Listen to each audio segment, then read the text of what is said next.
Parkour and assassins go hand in hand, or at least they used to.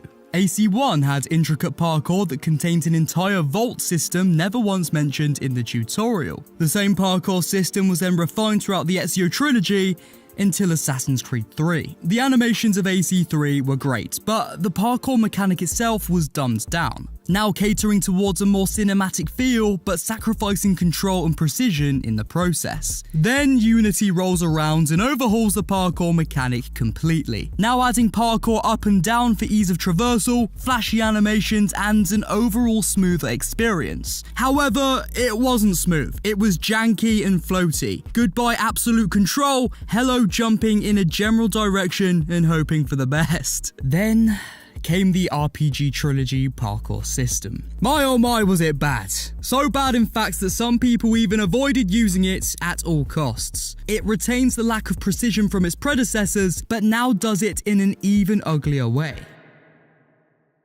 And now with Assassin's Creed Shadows, well, let's just say it's not much better. In fact, it's kind of a joke.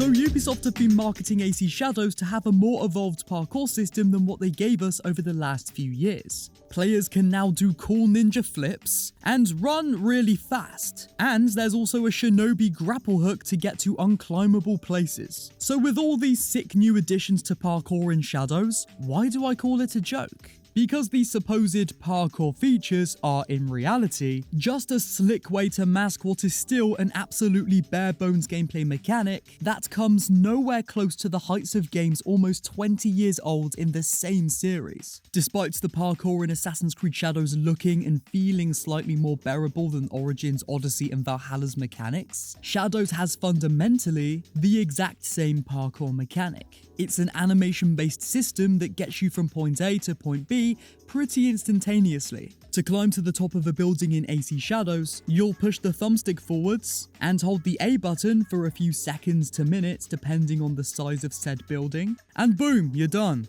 You could do this with your eyes closed if you wanted to, but to me, any gameplay mechanic that can be carried out perfectly with your eyes closed is not a very good gameplay mechanic.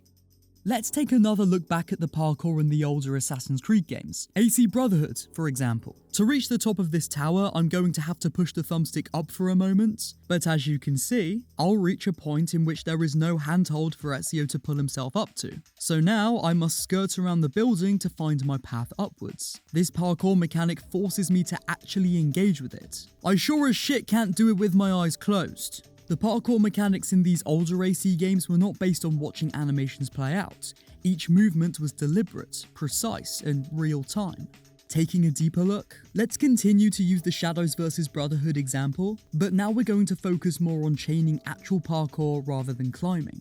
In AC Shadows, you can of course jump from rooftop to rooftop, beam to beam, or tree to tree, just the same as in Brotherhood, as you can see. But here in Brotherhood, I'll demonstrate a few moves I've picked up over the years. If I'm facing a ledge next to me and I want to reach it, I can side eject by jumping towards it. Now let's try this in Shadows.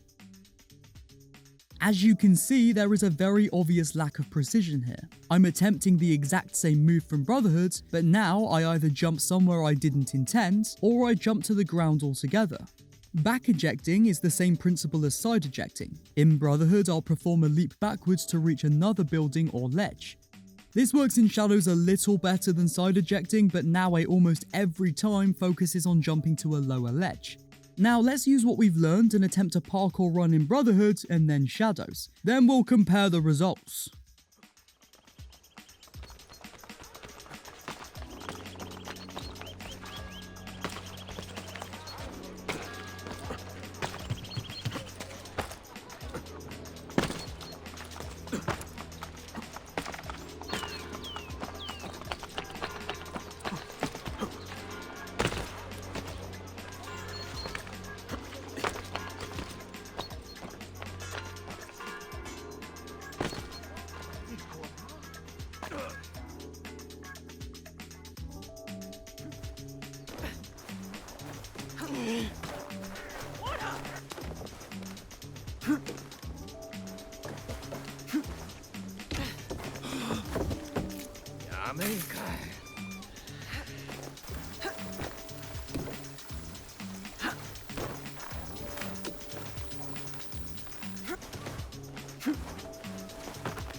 So, the Brotherhood parkour run was intuitive, engaging, challenging, and most importantly, fun.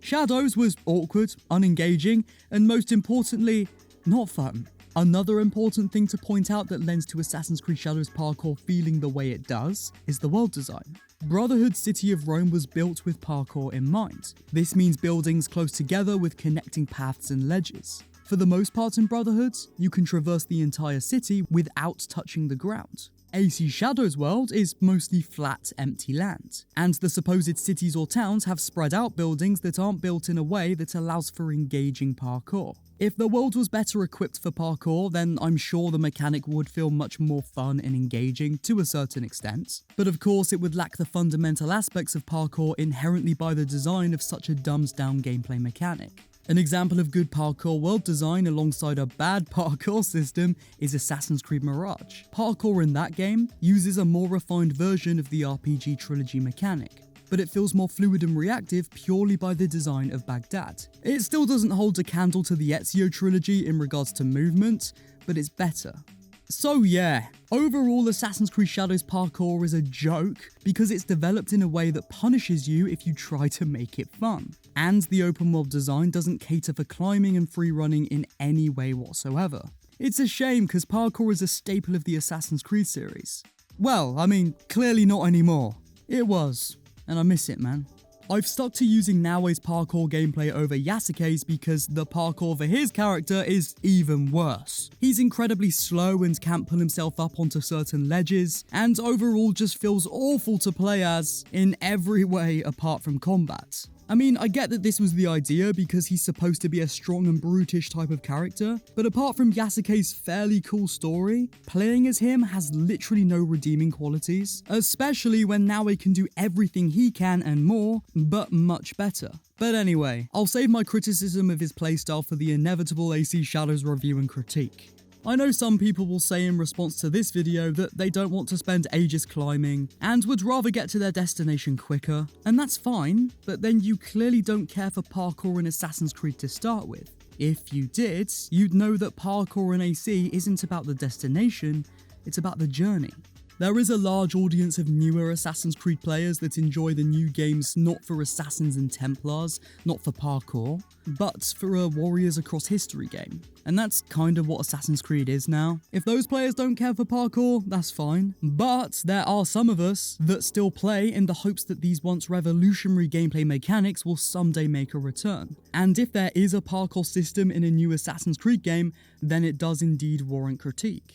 Anyway, if you enjoyed this video, then pressing the like button would be really helpful. And if you want to see more content on Assassin's Creed Shadows, then make sure to subscribe. I made a first impressions video for AC Shadows and you can press the card on screen to watch it now.